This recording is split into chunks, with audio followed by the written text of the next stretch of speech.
Delta Force features over 40 weapons at the time of writing this video, all of which have a slew of attachment options with no limit on how many you can equip at once. Throw in the fact that some of these can be further calibrated after you equip them, and man, it's just a lot to work through. Thankfully for you guys, I've been diving deep into the weaponry of this game, and I think I've found about 5 weapons so far that for one reason or another are an absolute must-use in the game right now. G'day there once again viewers, your mate Kamikaze78 here, and today folks, let's go over some insane loadouts that you can use in Delta Force Hawk Ops right now.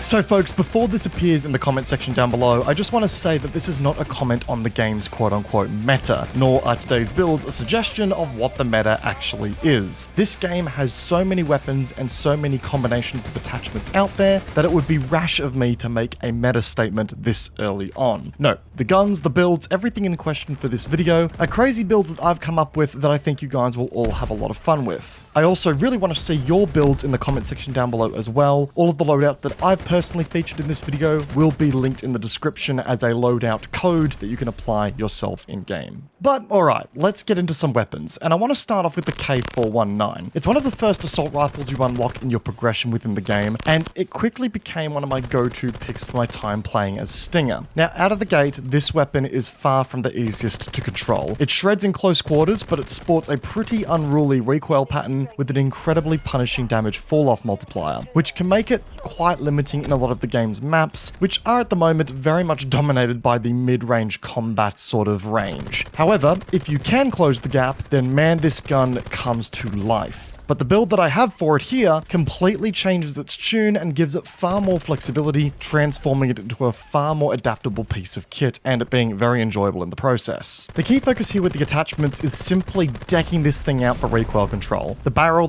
covers, the grip, rear grip, stock, the works is all about taking that recoil pattern and just smushing it down into a far nicer package. And when all is said and done, the build you're seeing on screen now takes the weapon's recoil down by almost a magnitude of half under full auto fire, and that goes for both horizontal and vertical recoil pulls. And all of this while we still have the drum mag equipped as an added bonus, which means that you can just sort of, slowly peak an angle with this thing and melt countless dudes without question or interruption. As I've kind of said before, Delta Force really feels like a slow push type of game rather than a jump and peek kind of game, so while the mobility and the handling of the K419 is murdered here, it plays into the strengths of the game more broadly. Unfortunately, the damage drop-off over range is the weapon's biggest issue regardless of this build, and it really turns the weapon into a sort of death by 1,000 cuts type deal if that range extends too far. But I feel like this is going to be a very strong weapon in CQC, especially as more CQC maps are added to the game, so I feel like this is certainly still worth your time. But moving on though, if you have spent any time with the M4A1 up until this point in the game, then you probably knew that this was coming. While the K419 beats the M4A1 in raw DPS and damage output from a CQC perspective, if there's a weapon I can't fault in the game to this date, no matter what situation I put it in, it's the bloody M4. This workhorse has rarely failed me. Even from the moment I unlocked it, its default state is incredibly competitive, where other weapons may require some serious modifications to bring them up to speed.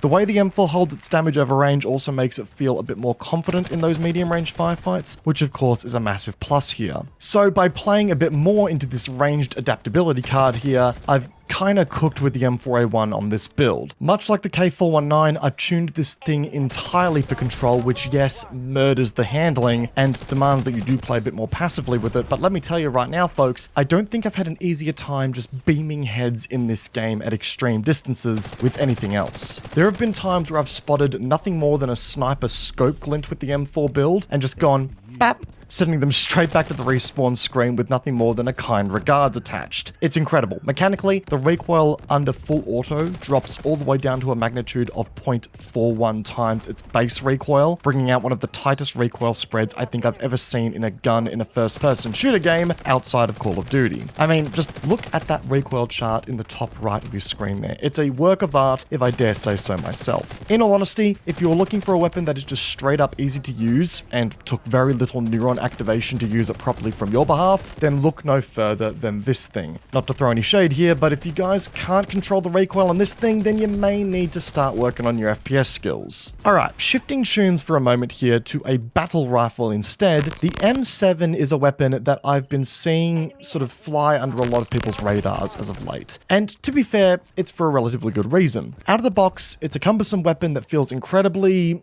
weighty to use. It does hit like a truck from a damage perspective, but that does come at the cost of the weapon beating you with its recoil like an abusive X. However, if you're willing to put in the time with it and get over that hurdle, you are rewarded with yet another extremely consistent but high damaging weapon that holds 0 punches, especially with the build that I've got for you guys on screen now. Given that we're talking about the M4A1 being incredibly consistent with its damage model over range a moment ago, I feel like this is an ample opportunity here to highlight what you can do with the M7 here. This thing is the king of damage consistency, only dropping out of its maximum damage range out to the 50-ish meter mark, and only having a damage multiplier go down to 0.9 times. It means that this thing slaps at medium range, to the point where other weapons will feel like they're just sort of tickling away at you, this thing will still feel like it's hitting at full force. And I mean, with this build on board, you guys can kind of see it for yourself in the gameplay. Look at how much this weapon is just beaming targets down so easily. It feels like it needs no further explanation. The detailed stats see the weapon's full auto recoil multiplier drop to 0.42 times, and even some of the handling stats like the ADS time actually see a net improvement here too. The only limitation with the weapon at the moment in this current setup is that it's only running a 20 round mag, which means you do have to be a bit more careful with overextending and your pacing here. Thankfully, the downtime isn't too extreme with the reloads, and with some nice pacing, you'll still be a thorn in the backside of a lot of the dudes you catch yourself coming across here. The weapon has quickly become one of my favorites for the engineer class in particular, so you should all be giving it a go yourself. Now, once again, moving on to the next weapon here, this shouldn't come as a surprise to any of you. The Scar H has, at least in my experience, become one of the most dominant weapons in the game to date. The control, the accuracy, the general versatility of the Scar is something that cannot be understated, and when you kind of get this build rocking on it, the one that I've got in the gameplay here as well, you are well and truly off to the races here. Now, in fairness, and not to overhype it here completely, this is a weapon that technically sports a worse damage output than the aforementioned M7. It fires slower, only at the benefit of 1 extra damage per shot, which realistically doesn't have a material impact on the weapon. But it is far more controllable out of the gate by comparison, and with the build that you can see on your screens now, yeah, look, this thing absolutely fucks without question. This is all with the benefit of the drum mag as well, which you'll be surprised to know doesn't hold that many negative impacts on, say, the weapon's control. It does murder the handling once again, but ultimately, it actually ends up being a pretty net positive for the Scar H and its slower playstyle overall. It is a more cumbersome weapon by comparison to the likes of the K419 and the M4A1. So on that note, I would say that this is a weapon if you'd like to take an incredibly easy weapon to use like the M4 into battle, but prefer to have that heavier hitting round that the Scar has to offer. The craziest part here is that with, you know, the drum mag and the extended damage range that you have to work with this build, you have an incredible magazine economy to work with as well. You can really become an immovable object with the Scar in the right position, and the fact that you can rock this weapon on the engineers and medics so far makes this a very common appearance in a lot of my gameplay. Give it a go, you won't be disappointed, folks. But alright, if I'm being completely honest guys, this last loadout suggestion from me today is a bit of a meme, and more of a quote-unquote fun pick for this one. And the reason I say that is that because of all the weapons in the game right now, this might be actually one of the hardest weapons to operate on day one as it comes out of the box brand new. The ASH-12, or the ASH-12, is an absolute cannon that does not fuck around. Sporting a maximum damage of 34 and a headshot damage of 54, this is a guaranteed 2 to 3 shot kill in the maximum damage range. And let me tell you, there are few things as satisfying in this game as smacking some poor bastard down in record time with this thing and just picturing the pure bewilderment on his face as you do so. The catch, of course, is that, well, out of all the guns in this game, this might be the one that will well and truly reach through the monitor and punch you in the face in real life. Because I don't think there would be any other way to truly communicate just how much this thing's recoil will smack you around. But in saying that, folks, allow me to quickly demonstrate just how much you can get this weapon's recoil down with the right equipment.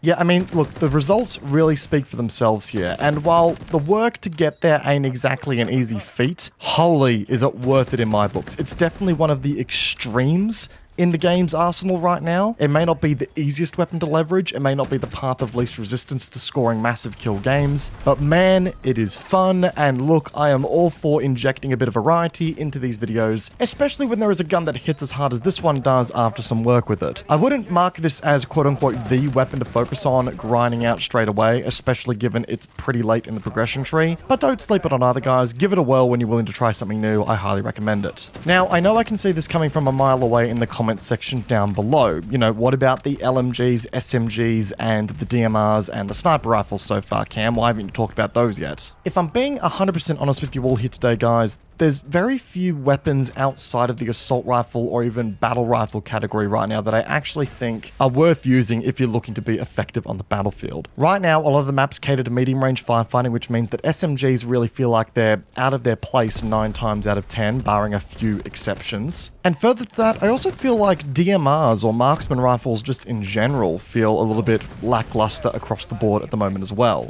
I've been doing my absolute level-headed best to rank those up to get those to a point where I can, you know, talk to them with some degree of confidence, but I haven't really found one that I've felt that with yet. And further to that, the LMGs across the board also feel like they take a lot of mobility out of your character that could be otherwise achieved by running an assault rifle with a drum mag as a middle ground sort of a deal. You know, there are very few situations that I personally have found myself going, oh, I need to reload a 100 round mag now because the game is just so chaotic, and well, the reload time is so long that I catch myself dying and getting caught out anyway. So I don't know, I need to put more time in with the other weapon categories in the game as it stands to form some loadouts for those, but at this time, I haven't really got any to suggest right now. That may change very soon, and I may do a follow-up video to this one with some more weapon builds for you guys in the near future. But for now, folks, that's everything I've got for you when it comes to Delta Force Hawk Ops and some loadouts for you to try in-game. As I said, this will likely be a living pseudo series in the future as we get more weapons, attachments, and as we, you know, the meta changes over time as well. So I look forward to bringing you guys updated content on that as well. Make sure you get subscribed if you want to see more of that in the future. Make sure you guys liked the video if you enjoyed it. I tried to segment the information as best I could, and I put some graphics in here to try and, you know, communicate things a bit clearly. So if you guys liked that, it does go a long way to